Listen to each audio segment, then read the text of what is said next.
Hi, this is my response to Module 7's Read, Response, Reflect, Mastering. This week we are reflecting on Mastering Reading Comprehension Skills by Kathleen Jasper. In Kathleen Jasper's video, she highlights three main points. First, what is reading comprehension? Second, how to increase reading comprehension in both students and in ourselves as teachers. And then third, how to identify those reading comprehension questions on our teacher exams, and then how to best answer them. I'm going to respond or reflect in the same order that she presented her information because I feel like it makes the most sense and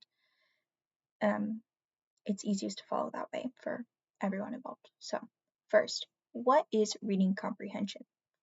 She explains that reading comprehension is those pictures and predictions that students are able to make as they're reading. So those visualizations of the characters and events that are happening in the story for students, and then being able to make those text-to-text connections or text-to-world connections is also very important for students when they're demonstrating reading comprehension. She also explains that reading comprehension is really rooted in prior knowledge and lived experiences, because prior knowledge and lived experiences become so intertwined and interlinked with the story. So as I was saying earlier, it's those pictures and predictions that students are making, but students are only able to predict within the realm that they know, so if they can't um, So if they can't relate to a story, or if we're reading a text that they don't really have any background knowledge on, it's going to be harder for them to understand and connect and comprehend what the story is trying to tell them or what message is trying to be presented to them, because they're also trying to just understand what's going on. So she also explains that to develop students' reading comprehension, we must make sure that students have those foundational or prerequisite, as she calls them, skills. But when she was explaining them, I felt like they were really just those kind of basic reading skills that we should ensure that all students have by third grade. So she talked about phonological and phonemic awareness, which of course we know is those sounds, being able to identify, isolate those sounds. She talked about how important that is for reading comprehension, and then also phonemic awareness, which is just being able to decode words, which ultimately brought her to what I felt like was the main point of that point. Students need to be able to read fluently, because if students aren't able to read fluently, then they're not going to be able to comprehend the text, because they're focusing so hard on decoding the information that's presented or in front of them, then they're not able to process the information that they're reading. So she harps on how fluency support is needed for reading comprehension to be able to thrive. She explains how the cognitive energy used to decode is not being used to understand the story or the information.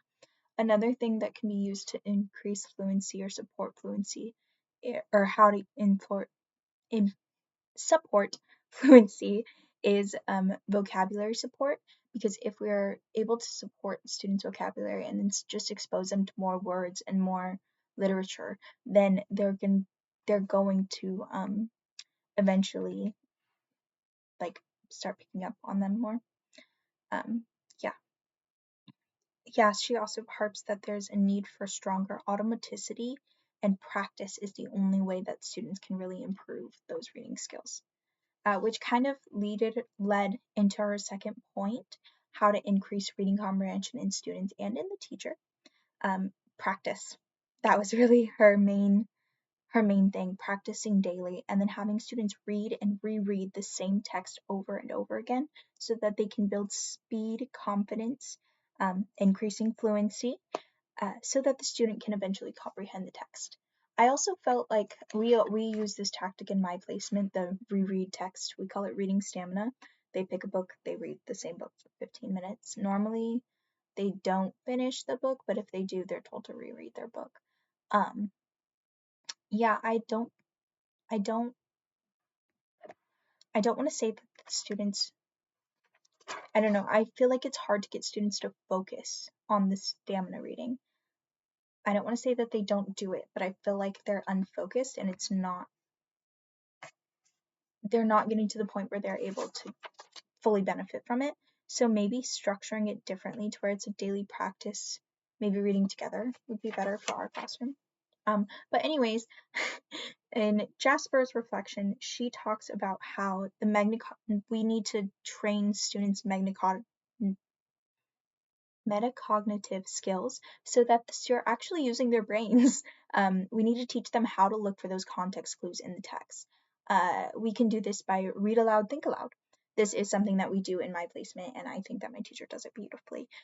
She reads the text aloud to the story or I'm in second grade, so she's been reading the text aloud, and then they do an independent practice now at this point. But as she's reading, she's highlighting and thinking aloud, and it's something, and she'll stop and say this word. What does this word mean? Tell your shoulder partner. And I've been trying to like mimic that rhetoric, but it's hard to remember in the moment, right? Um, yeah, so we want to teach those students those metacognitive skills and being able to use their context clues and using the words around it to solve um, the puzzle of what the word is really, so that students can start applying those strategies when they're reading alone. Um, yeah, practice. That was really her only like big harp for her second point. There's no real workaround. The only way to become a better reader is to practice reading. Yeah, so to increase reading comprehension for students and teachers, they need to read more and enduring reading even when it is hard. And then on our teacher exams, when we are looking at those, or looking for those reading comprehension skills, we should be looking for those key or like buzzwords, like reading comprehension. Um, and then read the answers first when it's multiple choice. If it's multiple choice, let's look for those key buzzwords. If it's a question about comprehension, then we're looking for questions about questioning or prompting or summarizing. We want to be asking students what questions they have before and after. We want them making predictions, and we want them making new endings and altering the text and connecting the text to their life and the text that they read before and summarizing the text in their own words. Those are all things that we will be looking for in our answers for the teacher exams. And that's also practices that we want to be using when increasing students or looking for students or gauging students' reading comprehension skills. Overall, this is my response for Module 7. I hope you enjoyed it. My name is Haley. Thank you.